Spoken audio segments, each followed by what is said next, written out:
मोहम्मद रज़ा senior नायब सदर Karachi chamber है, उन्होंने हमें ज्वाइन किया है। मोहम्मद रज़ा साहब, बहुत शुक्रिया, आपने एक न्यूज़ को वक्त दिया।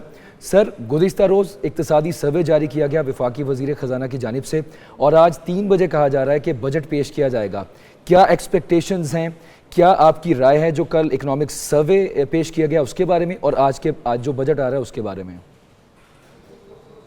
जी, अस्सलाम वालेकुम। देखें, पहले तो इकनॉमिक सर्वे की बात कर लेते हैं। इकनॉमिक सर्वे में जो की पॉइंट्स थे, उसमें सबसे पहले तो जो साइज ऑफ इकोनॉमी है वो इंक्रीज हुआ है। जीडीपी ग्रोथ रेट का टारगेट पूरा मीट नहीं हुआ। एक्सपोर्ट्स डाउन हैं, रेमिटेंसेस अप हैं, लार्ज स्केल मैन्युफैक्चरिंग जो है वो बेहतर है। और जो एक बहुत बड़ा नोटेबल डिफरेंस है जो कि एक्सपोर्ट्स के केस में आया, वो आईटी एक्सपोर्ट्स का था। तकरीबन मेरा ख्याल है 4 बिलियन प्लस की अब आईटी एक्सपोर्ट्स रिकॉर्ड हो रही हैं।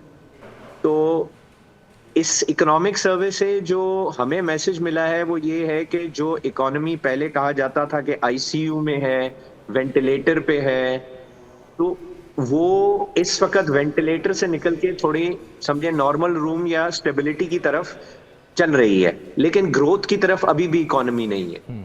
तो ये इन्हीं चीजों, बजट को इसी चीज पे फोकस करना चाहिए। देखें, पाकिस्तान चूंकि आईएमएफ प्रोग्राम में है तो उसमें इम्पेडिमेंट्स मौजूद हैं आईएमएफ की शराइत की, लेकिन एक्सपोर्ट लेड ग्रोथ जो है वो कंट्री का फ्यूचर है। एक्सपोर्ट लेड ग्रोथ के बगैर जो है ना, we can not move forward. और इस साल गवर्नमेंट ने गवर्नमेंट की इंगेजमेंट जो बिजनेस कम्युनिटी के साथ है, स्पेशली टैक्स पॉलिसी ऑफिस की, वो बहुत ज्यादा रही है। तमाम चैम्बर्स ने, फेडरेशन ने अपने बजट प्रपोजल्स गवर्नमेंट को प्रेजेंट किए हैं, और हमें उम्मीद है कि इफ नॉट एवरीथिंग, कुछ ना कुछ तो डेफिनेटली बिजनेसमैन के लिए और एक्सपोर्ट सेक्टर के लिए खसूसी इस बजट में मिलेगा। अच्छा मोहम्मद रज़ा साहब, आपने स्टेबलाइजेशन और ग्रोथ की बात की। सर, वज़ीर आज़म शहबाज शरीफ नियरली 5वां अपना बजट पेश करने जा रहे हैं, और जो मौजूदा वफाकी वज़ीर ख़जाना हैं वो अपना 3रा बजट पेश करने जा रहे हैं। डोंट यू थिंक ये जो स्टेबलाइजेशन का प्रोसेस है ये बहुत लंबा हो गया है? हमें ऑलरेडी ग्रोथ के फेज़ में 2 साल या 3 साल पहले आ जाना चाहिए था। देखिए, इसमें बहुत से फैक्टर्स हैं कि आप अभी तक ग्रोथ लेड इकोनॉमी की तरफ नहीं आए हैं। इसमें सबसे बड़ा factor, at least for the last year, is global recession. देखिए, अगर ग्लोबली रिसेशन चल रहा है तो आप एक डेवलपिंग इकोनॉमी से उतनी ग्रोथ एक्सपेक्ट नहीं कर सकते। आपका जीडीपी ग्रोथ रेट पिछले साल से बेहतर है, हाँ, वो टारगेट तक नहीं है, लेकिन अगर ग्लोबली रिसेशन है, इस वक्त वॉर सिनेरियो है जिसके रेप्रिकॉशंस जो हैं वो अगले 6-8 महीने तक आएंगे। तो देखिए, ग्रोथ तब होगी जब आपके यहाँ इंडस्ट्री में कॉस्ट ऑफ डूइंग बिजनेस कम होगा। कॉस्ट ऑफ डूइंग बिजनेस पे हुकूमत का फोकस जो है वो कुछ कम है।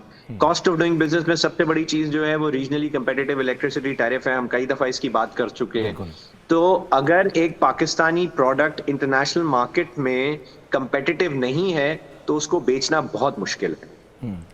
अच्छा, ये भी कहिएगा कि मोहम्मद रज़ा साहब, जैसे आपने फरमाया कि कॉस्ट ऑफ डूइंग बिजनेस जो है वो बढ़ता जा रहा है, लेकिन एक्सपोर्ट्स हमारी जैसे साहब जैसे फरमा रहे थे कि वो वहीं पे रुकी हुई हैं, तो इसमें अब जो एक्सपोर्ट लेड ग्रोथ मॉडल है वो कैसे आगे बढ़ेगा? ये तो बड़ी कॉन्ट्रडिक्शन आ जाएगी इसमें। देखिए, एक्सपोर्ट लेड ग्रोथ सिर्फ तब हो सकती है जब एक्सपोर्टर को फैसिलिटेट किया जाए। फॉर स्टार्टर्स, तमाम चैम्बर्स, फेडरेशन, सबका एक प्रपोजल टैक्सेशन से रिलेटेड ये गया हुआ है कि एक्सपोर्टर को वापस फाइनल टैक्स रिजीम में लाया जाए। उससे कुछ फर्क पड़ेगा।